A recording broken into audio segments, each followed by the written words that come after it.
Hello, cruel world. My name is Dr. 𝐏𝐬𝐲𝐜𝐡. I'm a consultant forensic psychiatrist. I assess mentally disordered offenders for a living so that you don't have to. This episode is kind of inspired by the paperback release of my book, which will be happening on the 9th of March 2023. So the book's been out for almost a year on hardback. Paperback version's coming out. It's already on Audible. And I implore you to buy it because not only does it help you understand the inner mechanisms of the world of forensic psychiatry in prisons and in courts and these psychiatric units, but it tells you about the kind of daily life and the struggles of what the kind of patients that I have to deal with. But more importantly, it helps stoke my ego and it makes me a tiny bit of money because I am trying to save up to buy a ferret. So I'm going to fully admit that I'm recycling old material for this video. Not because I'm lazy, I'm not lazy, it's because I love the environment and I love recycling. So this video is me reading from the hardback copy of my book, it's the same as the paperback, about a specific case that's really stuck in my memory because it's about a man who had these psychotic delusions and he actually threatened to destroy me and destroy my career. So go 𝐘𝐸𝐬𝐲𝐜𝐡, check it out. And also later on in this episode, I answer some questions from you, my dear viewers, although admittedly they're questions from about a year ago about the process of writing and what I learnt about myself during it. I hope that will interest you. Tell me what you think in the comment section below. Buy a copy of my book and buy one for every single person that you've ever met.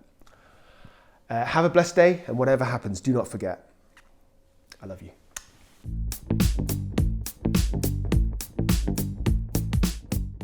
And announced that he had a statement that he insisted on making. And I'm going to read some of his statement out to you verbatim. As part of the British Rainbow Party Health Charter, I henceforth proclaim I've been commissioned to research the extent and causes of medical negligence. Psychiatry is a tool to commit and cover up medical negligence and also to control society and suppress freedom of thought and speech, classing mad people as sane and vice versa. Hello, cruel world. My name is Dr. 𝐏𝐬𝐲𝐜𝐡. I'm a consultant forensic psychiatrist. I assess mentally disordered offenders for a living so that you don't have to. Today, I'm going to read extracts from my book, Into Minds, which is out on the 10th of March, 2022. My book is basically like my professional memoirs. So it's about my journey becoming a forensic psychiatrist, and it's peppered with lots of my real life cases. I've picked the most interesting and bizarre ones for my book. And I'm going to read an extract about one particular case, which I think was fascinating. It's one of the only times I've felt threatened in my career, not physically, but in terms of my reputation. You'll understand what I mean when I start reading it. Also in this episode, I'm going to answer some questions about writing my book. So I put a call out to my YouTube subscribers on my YouTube channel in the community page asking if there are any questions, and you very kindly responded, and so I'm going to answer some of those in this episode. Right, let's get started. So this is chapter 22. It's called An Inept Psychobabblist. I'm not going to read it all verbatim because it'll take too long. I'll kind of skim read and you'll understand as I'm doing it. Okay, let's start. Are you sitting comfortably? Then we shall begin. One trait that makes me thrive in my field is my ability to separate the offender from the offence, whether they have killed a family member, gravely injured a stranger, or even sexually abused a child. No matter how horrific the deed is, I consider it a separate entity from the perpetrator's psychiatric needs. Not only do I not know why I've got this ability, if you call emotional detachment an ability, but I didn't even realise until others pointed it out. And I went through some examples of my life where people have said that I'm a bit of a psychopath, really. And I've said the irony isn't lost on me that some of these features are the building blocks that I diagnose in my defendants. Antisocial personality disorder leads to callous indifference. Psychopathy involves not recognizing distress in others. Autistic spectrum disorder is associated with deficits in some areas of empathy. So I'm not proposing that I'm an antisocial psychopath who is on the spectrum, but let's just say I might share the occasional traits. Okay, so let's get on to this case. So I was driving into the solicitor's office to meet a man who I was due to assess for a criminal trial called Mr. Ralph Riley. Obviously he's changed his name. I'm not an idiot. I don't want to get sued. All the cases in my book, I've changed the names and the demographics, but the essence is 100% real. So, alarm bells should have started ringing when I read the case papers earlier that morning.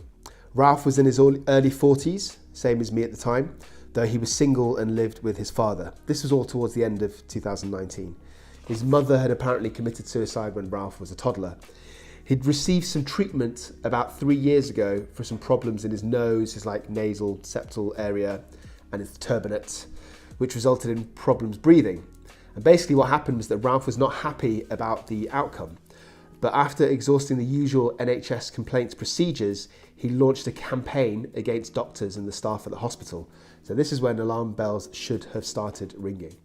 He'd written letters to the doctors individually, expressing his displeasure, claiming clinical negligence, and this is where it gets interesting. Ralph started covertly filming these doctors at various meetings and appointments, and he used the pictures in still images to make these lot of newsletters and these pamphlets. And he started calling for the execution of these doctors, so he wanted them to die. So now, as I think you'll agree, even for the layperson, we're delving into the area of mental illness. He'd been distributing these leaflets into the local area, including posting them through the mailboxes of the streets where the doctors lived. And he started causing them some distress, started damaging some reputations. He even created a website and a blog and founded the British Rainbow Party. So I've said that in inverted commas because he believes it's a political organisation. The Crown Prosecution Service says that it isn't because it's not incorporated and therefore it doesn't technically exist. So before I even saw Ralph, he'd been convicted of 2 counts of harassment without violence and 2 counts of sending communications in a threatening message. He'd received a community order and a restraining order, but the reason I was assessing him was because at the court hearing, he'd started making these bizarre sort of statements during his trial. And rightly so, the court thought there was something wrong with his mental health, and so he was sent to me for an evaluation. And the case was overseen by a judge called Judge Whittaker, again, not her real name. So as I drove into the car park behind the solicitor's firm, so I was seeing him in his solicitor's office, I saw a man in a trench coat standing in front of the entrance. He seemed to be noting down my car registration. I assumed it was a security guard and I waved at him. He shook his head ominously and walked back into the building. So when I got into the building, I met Ralph, who was an overweight man with thinning, scraggly brown hair and huge, thick, bespectacled glass eyes, which looked like magnifying glasses, with a tape between the lenses. His elderly father was a fraction of his size and had the same beady eyes and was basically the same man that I'd seen in the car park. What I thought was weird was that the solicitor had crammed us into this old room in the downstairs of the solicitor's office, even though I knew they had newer, larger, more spacious rooms upstairs. And this room that we were sent to was a bit of a storeroom. It had old books and tables, etc. There's a reason for that. We'll get into it. So the interview was grueling, I think is fair to say. Before I had a chance to introduce myself, they both stated that they would refuse to cooperate unless they allowed his father to be present. And the threat was unnecessary because, like all clients, I don't mind if family members want to be present. They both chastised me for being late, even though I was actually 15 minutes early. And Ralph's father asked me if I was a doctor, and when I replied I was, all psychiatrists are doctors, not psychologists, he barked at me that this was untrue because I was a psychiatrist. And he referred to me and all of the psychiatrists as inept psychobabblists. And he kept using that phrase, psychobabblist, every time he was describing a psychiatrist. That's the name of the chapter. That's how clever I am.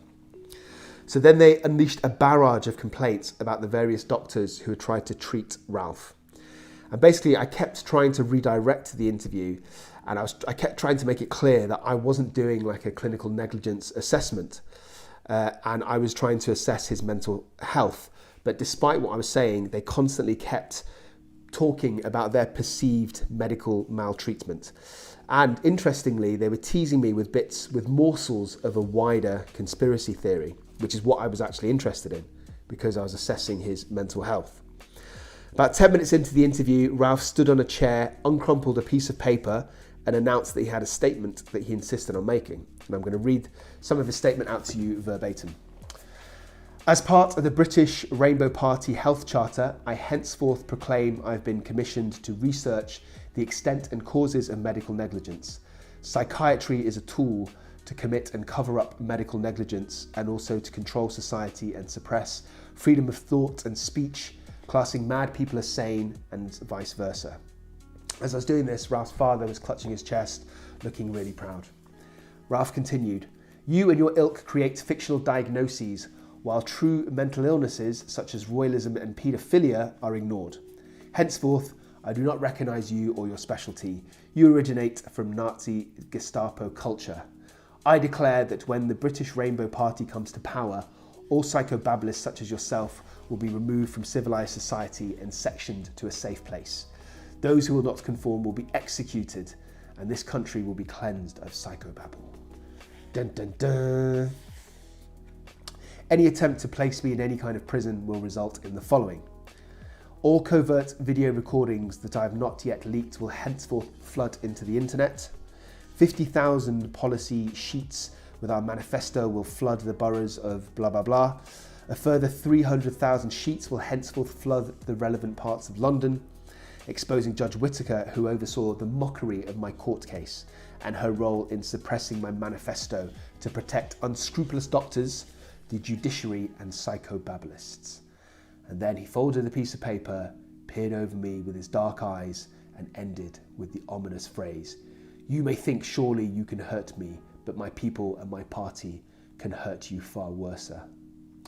So as I wrote in my book, I'm not sure what astounded me the most, the sheer paranoia between his statements, the prospect of his photocopying fees, the overuse of the term henceforth, or the reprehensible grammar. Okay, I'm gonna carry on and tell you about what happened with my assessment and the conclusion, but first, just to break it up a little bit, because I'm nice like that, I'm gonna answer a question from the Tinterweb from my YouTube channel about writing the book. So this question comes from Poppy Blossoms. How long did it take the idea, concept, writing, editing, finding a team, finding a publisher? Do you have writer's block? How did you get out of it? Okay, it's a lot of questions. Thank you for those questions, Poppy. So basically in terms of the ideas and the concept, the short version is that I initially tried to write a fiction book, a novel, which was loosely based on a real life patient of mine called Yasmin, one of my most emotional cases, a real life 18-year-old girl who had killed her nephew, although in my book she killed her younger sister. I've got a video on Yasmin as it's one of the most emotional and shocking cases that I've personally dealt with. She was psychotic at the time, I should say. So I wrote fiction probably about 3 years ago, got a agent, and it basically flopped. No publisher wanted to pick it up. But most publishers that I spoke to told me that they were interested in what became this book, so my professional memoirs. So even though I didn't really want to write that, to be honest, because I didn't think it was that interesting or not interesting enough to write an entire book, the idea was planted in my mind. And over time, I eventually started just sort of jotting down ideas, looking at old cases, and it dawned on me pretty quickly that actually there's loads more than I thought that I could talk about. I can make this interesting. I can make this into a book. So the whole process of the ideas took maybe 2-3 months. Writing it took about a year to a year and a half. Writing the first draft really didn't take that long, maybe 3 months, but most of the time was spent redrafting, changing stories, making it chronological, etc., etc. And a big shout out to to my agent that I finally found, Katie Fulford. Hello, Katie. And to Sphere Publishing, who are a subsidiary of Little Brown Hachette, who are publishing the book. So shout out to all the staff there. So that process, it was kind of, again, probably several months for that to happen. Did I get writer's block? I don't think I got writer's block in that whenever I thought I needed to write, I could write. However, I do feel that some of my writing was substandard. It was a bit whack. So I guess what I'm saying is some people might have writer's block where they can't write anything. For me, I was constantly writing. And I think that's related to the fact that I only had very specific pockets of time to write. So as well as my YouTube channel and my NHS job and my private work as a forensic psychiatrist, which are long hours, and my family, and going to the gym most days, I had like a set time, an hour and a half to maybe 2 hours, if I'm lucky, 3 hours in a day where I can write. So I guess what I'm saying is I didn't have the luxury of being able to have writer's block. I either wrote in that time or I didn't write. But some of my writing didn't make the final cut. So I suppose as a tip to anybody that's thinking of writing a book, don't overthink whether it's good or not, just write. And in the process of writing, you will know whether it's good, whether it's bad. When you come back to edit it, you will cut out a lot. So conceptualize it like I conceptualize it. There's no such thing as writer's block. Just write, just put stuff on the page, worry about the quality later, and over time it will form in some way or another. You might have to come back many, many times, which I had to do, but it will form one way or another. Okay, right, I'm going to go back to the case and then we'll do some more questions. So you probably want to know what happened with Ralph. So I went into a lot more detail about how prickly Ralph was. He was kind of insulting. I tried to ask him questions that you would do usually in a normal psychiatric screen about his work and his symptoms, and he was very, very verbally aggressive, sometimes passively aggressive. And both Ralph and his partner seemed absolutely convinced that the British Rainbow Party would come to power and that their policies would include free CT scans for everybody. And I quote, 90% of those doctors who are crooked will be replaced by homeopaths. And as I said in my book, that might have been the craziest thing that Ralph said. Another policy, and this is kind of significant in that it's actually a criminal charge, is that anybody who killed a judge or a member of the Crown Prosecution Service would be pardoned. And he made a number of derogatory statements about Judge Whittaker. And he said, if she dares put me in prison, she will feel the wrath of my organisation. She is an immoral and illegal buffoon. If I am incarcerated, my disciples should rise up and there will be havoc to pay. So I said that the entire interaction lasted almost 2 hours, although I'd made my diagnosis within the first few minutes of meeting Ralph. His ramblings indicated an intricate, paranoid, delusional system, I'm sure you will agree, which involved the police, the judiciary, and all doctors being in cahoots. There was a sprinkling, tiny taste of delusional grandiosity regarding his own authority, his martyrdom, and the power of his non-existent political party. Crucially, there was no indication of him or his father believing that his harassment was in any way wrong or that legal proceedings would in any way curtail his behaviour. In fact, if anything, I think the legal process had strengthened his paranoid beliefs. And there were some menacing hints of derogatory material being disseminated. So what I'm saying is I genuinely felt that there's a danger that he could ruin my reputation. So if I didn't give him a favourable report, then he would he said that he would leak lots of information about me, Judge Whittaker. So I concluded, pay attention nerds, here comes the science. I concluded that Ralph had developed a delusional disorder.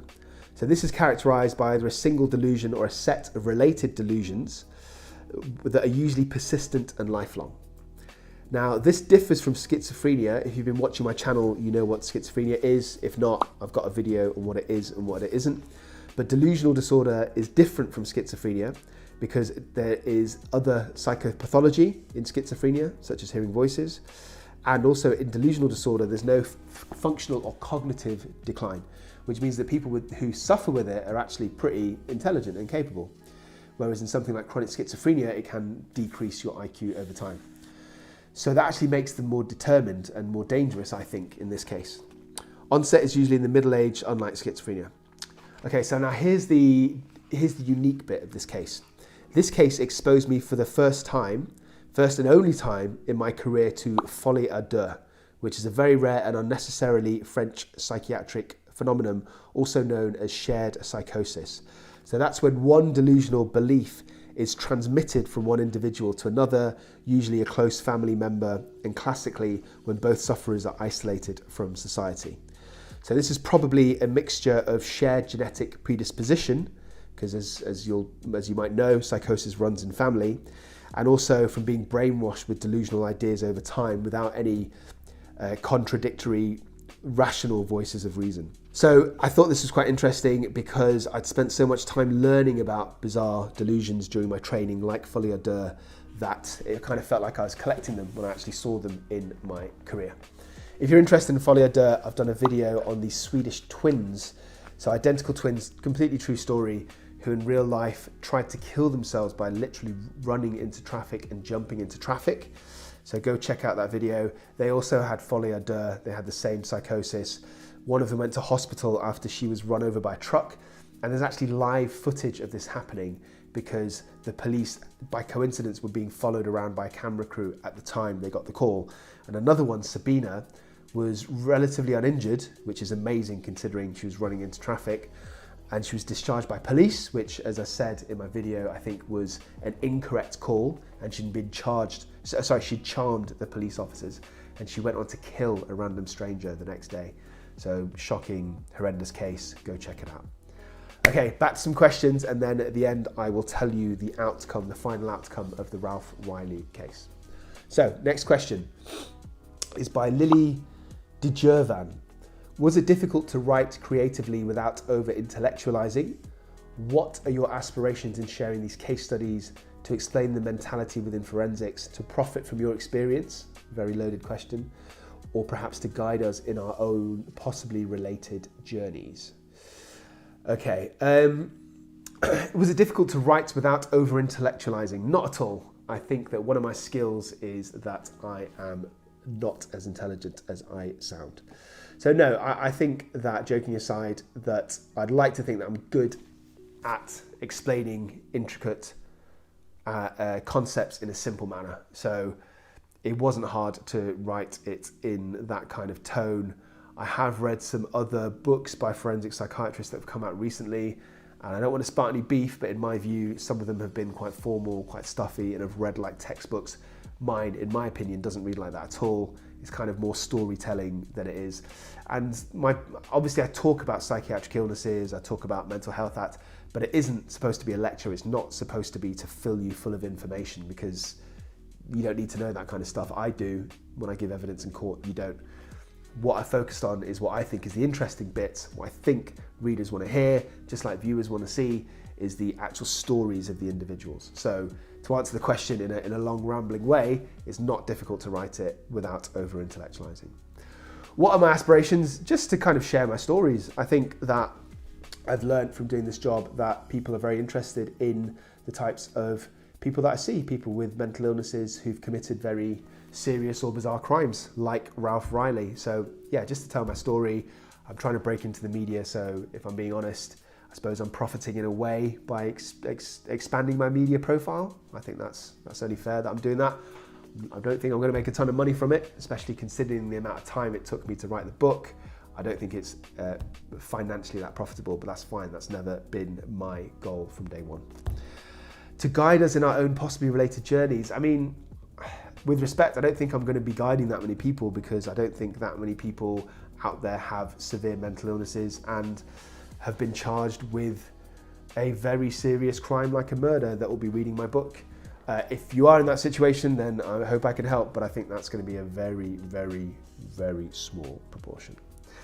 Okay, I'm going to get back to the book, then more questions, and then we'll end this thing. Okay, so basically, I realized that there was a risk here that, depending on the outcome of my assessment, if I said that I thought Ralph was mentally unwell, which clearly he was, then he could strike by flooding the internet and making all these kind of pamphlets and leaflets about me, basically trolling me, but in real life, like he did with the other doctors.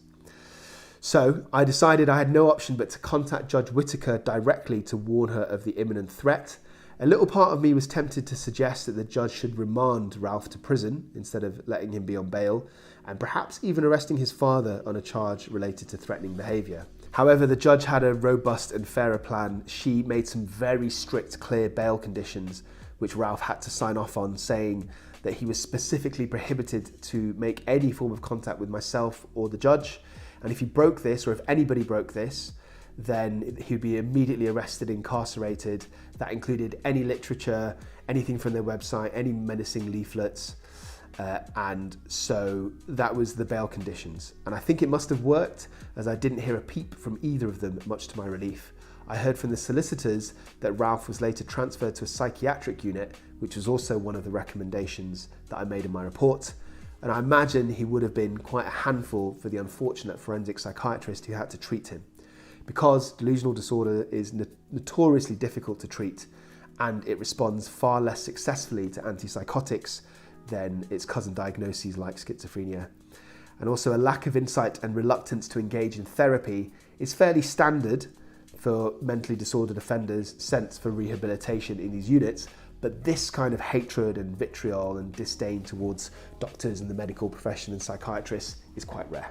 And then I said in my book, I won't go into too much detail now, but I'm minded that occasionally forensic psychiatrists can be the victim of disgruntled patients.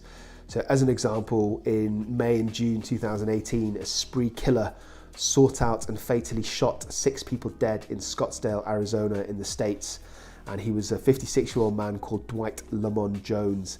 And one of his victims was a 59-year-old Dr. Stephen Pitt, who's a well-known forensic psychiatrist who had examined him recently. So I guess my lesson from all of this is that I have to take these things seriously, and you can't be too casual and about risks and threat. You have to take them seriously. Okay, so that was an overview of the chapter of my book, Go and Cop It. It's going to be dope. Right, let's get back to these questions, only a couple more. Actually, the next question is kind of very much connected to what I've just been reading out, and it's by Aisha Nadeem, who said, have you ever felt intimidated / uncomfortable with anybody you've assessed? If so, how did you deal with this? Well, this was a prime example of somebody that I felt intimidated by, not physically, but in terms of their ability, my reputation being damaged by their actions. So that's how I dealt with that.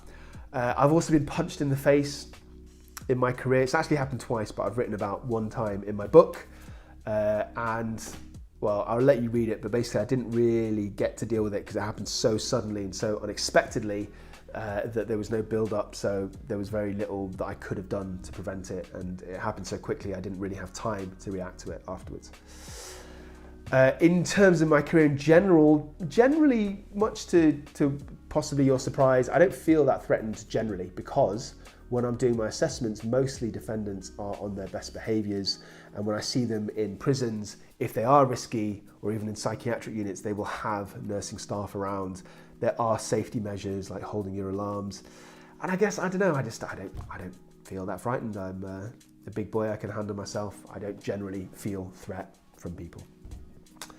Okay, last question. How do you share people's experience and personal info? Do you seek their permission to not breach confidentiality or simply change personal details? Will the book be available on Audible?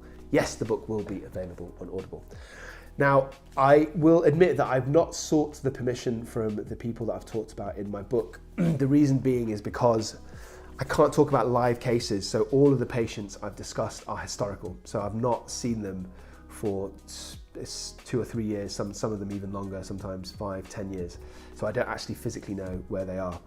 Plus, a lot of them I've seen as one-off assessments, so it's not like I have a paper trail of knowing where they are.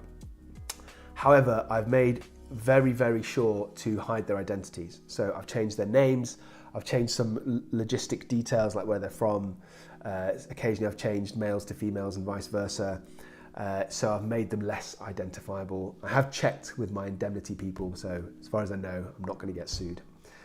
I think in an ideal world, I would want to speak to them personally, but as I say, I've not been their treating psychiatrist for months or years, which is sometimes a psychiatric dynamic.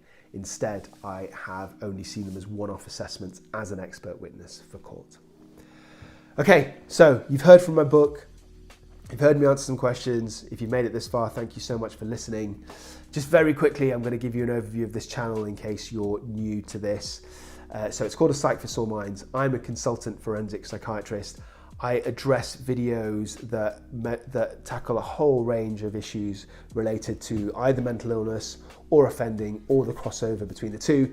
Recently, I've done a video about autism and if it's overdiagnosed. I've talked about whether suicide is selfish, so the pros for that argument, the cons for that argument, and my opinion. I've done some high-profile cases like Catherine Knight, first Australian woman to receive a life sentence in prison, full-term life sentence, because she, and I kid you not, she killed and beheaded her husband, and she tried to feed her husband's head to her husband's kids. Pretty shocking case. I do my own psychoanalysis of that. So if you're interested in true crime or mental illness, you've got to check it out. Okay, that's enough rambling for me. Got to keep it moving. I ain't got no time for shucking and jiving. I hope you buy the book, and if not, I hope to see you on my channel soon. Stay euthymic, and whatever happens, do not forget. I love you.